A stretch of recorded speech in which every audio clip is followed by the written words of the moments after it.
You know, when I originally sat down to write the script for this review, I wrote something along the lines of one group of people would want me to terrorist film a new one, and another group would want me to sing its praises.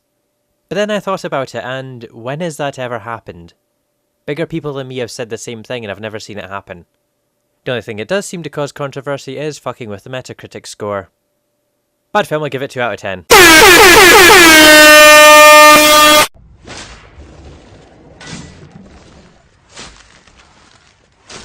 Wait, I thought this film was meant to be about sisters. You know, sisters are doing it for themselves and all that. This is more of a sausage fest than YouTube. That said, is it just me or does this song sound like it would go well with some sort of preparing for battle montage?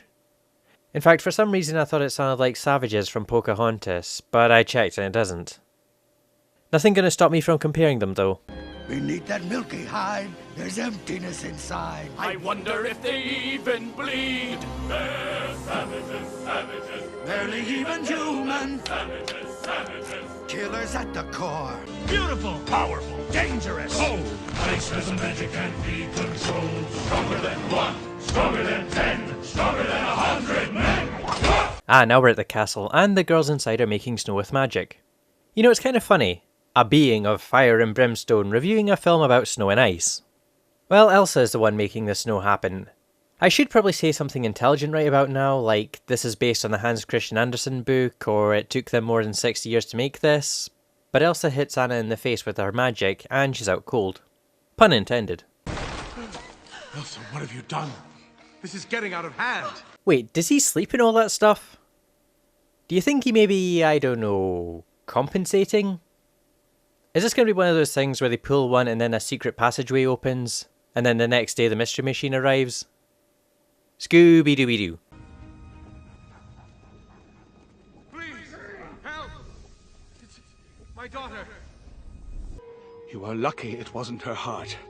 The heart is not so easily changed, but the head can be persuaded. Yes, because neurosurgery isn't exactly rocket science. So basically, they change Anna's memories to remove Elsa's magic in order to save her life. How does that work? Anyway, the trolls tell Elsa the dangers of her powers, so the king swears to help her get in control of them. And then Elsa and Anna's parents die. Or they get lost in the jungle and give birth to Tarzan, I don't know.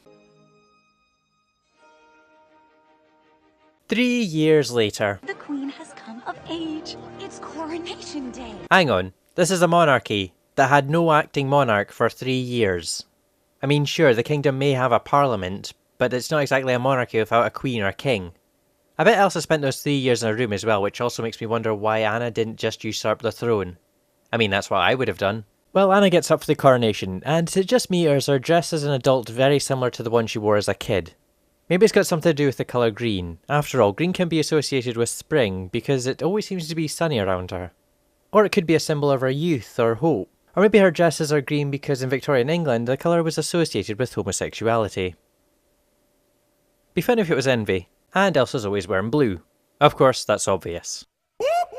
That's the sound of the police. That's the sound of the beast. Oh, and of course her purple cape is a symbol of royalty. As historically, purple dye was so expensive that only royals could afford it. Whoop, whoop.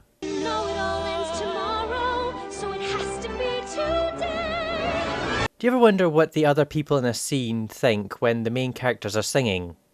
In the streets.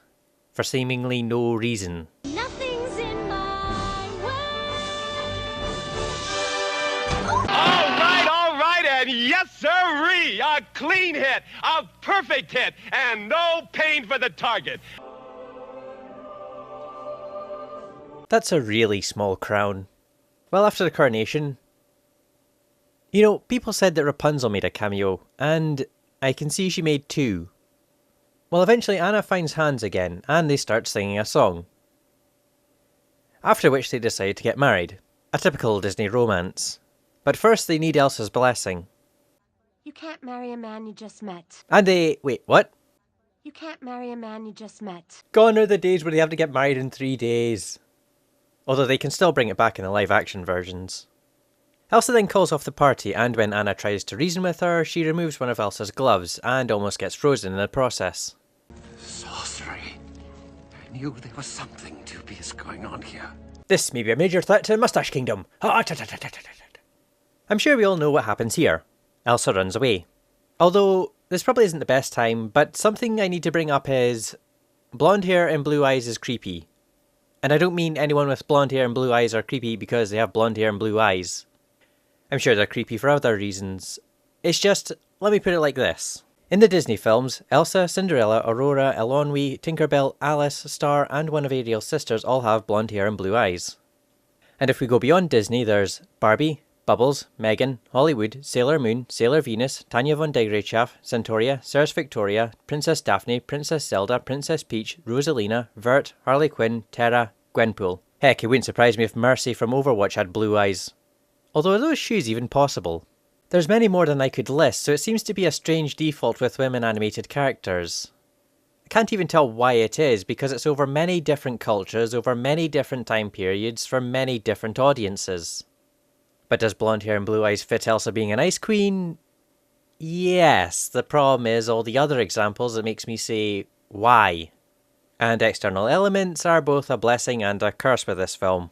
Much like Elsa's powers. And in her running away, Elsa starts a winter in her kingdom, and Anna goes to bring her back. I don't want you getting hurt. She's my sister. She would never hurt me. Hasn't she been hurting you for the past however many years she's been locked in her room? Well, we rejoin Elsa. No! The cold never bothered me anyway. Although something I realised when watching this song again. The dress she's wearing at the start has shoulders, but the one she's wearing at the end doesn't, meaning that this dress was destroyed when she created this dress. And because this dress is made of ice, doesn't that technically mean she's naked throughout most of this film? And she's over 18. Snow. Had to be snow. She couldn't have had tropical magic that covered the fjords in white sand. That's £10 in Bethesda's Creation Club. Anna falls into a river and her dress freezes, and here's the problem with 3D animation. It looks animated. Okay, that's a given, it's animation. What I'm saying is it doesn't look stiff, it looks awkward. I don't really know how to explain it. With 2D I can say what likely causes it, but because I'm a 90s kid I just think butt ugly Martians whenever stuff like this happens. Oh, great. For now, how about boots? Winter boots and dresses? Well, Anna gets those things, and finds a guy to take her to Elsa. I like fast! Whoa. Get your feet down. This is fresh lacquer. Seriously, were you raised in a barn? Isn't everyone? Anna tells Kristoff about hands. What size? Foot size doesn't matter. Was that a dirty joke? In my video? That I didn't make? No movie. That's not how this works. Bad movie. Well, they get chased by some wolves, and then Kristoff loses his sled down the mountain. Mine eyes have seen the glory of the coming of the bro. He is exiting the car show with his other bros in tow. He is losing all the traction from his terrible 5-0. He's heading traffic on.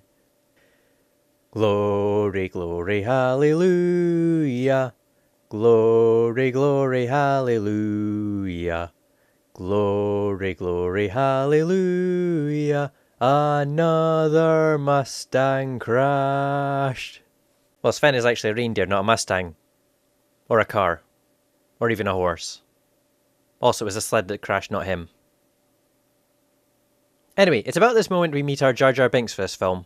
Hi everyone, I'm Olaf, and I like warm hugs. And to anyone who says Olaf isn't like Jar Jar Binks, I'd say give it 18 years and then think about what you think of him. In fairness, Jar Jar is far worse. Worse written and worse animated. As a kid, when The Phantom Menace came out, I didn't think that, but as an adult I now think Jar Jar is pointless comic relief. And I can't help but think that the kids who are growing up with Olaf may grow out of him and see him as unnecessary and annoying as adults. Summer? Oh, I don't know why, but I've always loved the idea of summer and sun. My point exactly. Bees will buzz, kids will blow dandelion fuzz, and I'll be doing whatever snow does in summer. Melting. A drink in my hand, my snow up against the burning sand, probably getting gorgeously tanned in summer. Sun, heat and salt, yeah, I'd say he'd dissolve. Winter's a good time to stay in and cuddle, but put me in summer and I'll be a... Okay, that's meaner than anything I could say. They get to a cliff and Anna starts to climb it. Now, I could behave and talk about this scene, or I could play unrelated My Little Ponytails footage instead, just to get a copyright strike, effectively deadlocking this video to prevent adverts running on it. Thank me for Jim Sterling. They soon find Elsa's ice palace, and you know all that I was saying about Olaf melting? Yeah, as soon as summer comes, that palace is going to be a disaster for anyone living under it. Anna goes inside and meets Elsa, and the meeting goes less than well. Anna tries to get Elsa to go back to her kingdom, but she insists Anna should leave her alone in solitude until... We can change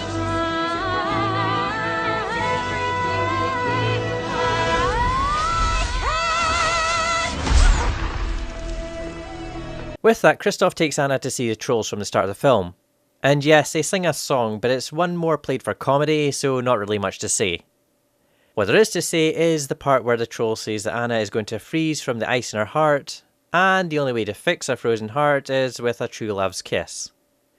Which also fixes poison apples, witches' curses like 3 times, and probably some other things that I can't remember. In the meantime, Hans is storming Elsa's ice palace. And one thing I don't get.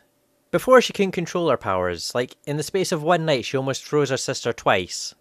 But now she can use it like a Jedi Master, which is appropriate given that Disney now owns Star Wars. And she spent most of her life learning how to hide her powers, so how does she know how to make ice walls and whatnot?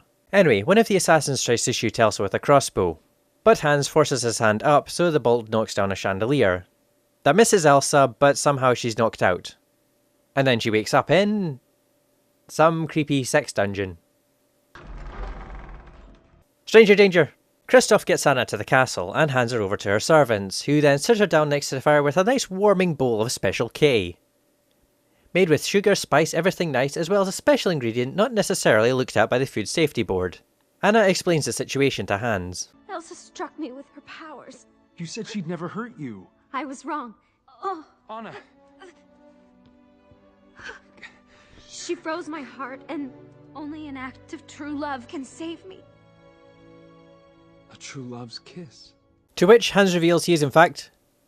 a woman! Nah, he reveals he's the villain of this film. Stop! But then she doomed herself, and you were dumb enough to go after her. Please. All that's left now is to kill Elsa and bring back summer. Just because it's unexpected doesn't make it a good plot twist. Sure, if you're paying attention to the gloves this whole time, then it might work. In this film, people with something to hide wear gloves. When Elsa's hiding her powers, she wears gloves, and then when she's free, the first thing she removes is her gloves. And throughout this film, Hans is wearing gloves. Then when he's explaining his plans to Anna, he removes one. It is kind of clever, but with Kristoff in the mix, it makes it feel kind of like they wanted Anna to end the film with him, but couldn't write Hans out, so instead wrote this in at the last minute. Either that, or I'm just really tired from working the Christmas rush. Gloves are off, kids. Santa's dead. Amazon murdered him. You won't get away with this. Oh, I already have. Cliché much? Well, Hans returns to the League of Sausage Fest, and tells them that Anna died after they shared their wedding vows. Which I know people would normally point out and say there was no witnesses making his claim to the throne weak. But... who else would it go to? Even if his claim is flimsy, with the immediate situation, and with the monarchs either dead or arrested for treason, he's the closest thing they have to a leader. Now, when Summer returns, will he still have her throne? It's hard to tell. Because if this works, then he can obviously get things done, and he's willing to get his hands dirty. Which could be a positive thing in contrast to the previous monarch's shut-in behaviour. But he's also manipulative, and he's not from Arendelle, which could go against him. Contrary to what many people believe, unpopular monarchs don't stay in power. But popular ones do. In the meantime, Elsa escapes her prison by freezing things. And the weather over the kingdom gets even worse, so Kristoff makes his way back to Anna.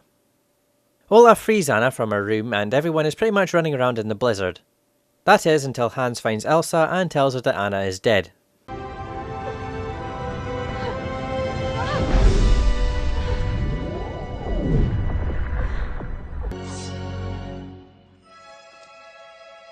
Anna jumps in front of Elsa just as she freezes, and I'm going to call bullshit on this. I think it was Scalagrim who did a video on swords breaking like this. But basically, outside of Breath of the Wild, a properly made sword does not shatter like that. Some may say that ice is stronger than flesh, but steel is stronger than ice. And swords did hit shields and armour in battle. What should actually happen is the sword should bend, but no doubt they did it because it looks cool, unless you find details like that distracting. Anna then unfreezes because her sacrifice was an act of true love, I think. And Elsa brings back summer, Olaf doesn't melt, and everyone lived happily ever after. So that's Frozen. What do I think of it? I mean, it's not bad. I had fun watching it, but at the same time I wasn't blown away. There's nothing specifically wrong with the film, however, the length of time it's remained the main front and centre Disney film, far longer than I've seen any other, has given it an unfair height of hype, making it slightly underwhelming. Especially if you didn't watch it at the time or in the cinema. I know it's the first film to show sisterly love, but in all honesty, I found Zootopia to be far more thought-provoking. But that's not to say it doesn't have its place in history. The film Maleficent was rumoured to have been edited in response to fan reaction to Frozen. It wouldn't surprise me if Wonder Woman finally got greenlit because of Frozen's success. And the recent Star Trek Discovery series, where the Shinzu had a woman as captain and a woman as first officer. Granted, it's no hero ship, but it was the main ship for the opening 2 episodes. And I imagine if Frozen wasn't so popular, there would have been a bit more pushback from the higher-ups. This film is a crossroads between the old ways women were depicted in film and the new ways. Elsa has blonde hair and blue eyes, but she's a queen who isn't a villain. Anna needs Kristoff's help, but she used her position as royalty to acquire his help rather than be a damsel in distress. And of course this film was directed by a woman, which seems to have opened doors for a lot of women directors, because as we all know, sisters are doing it for themselves.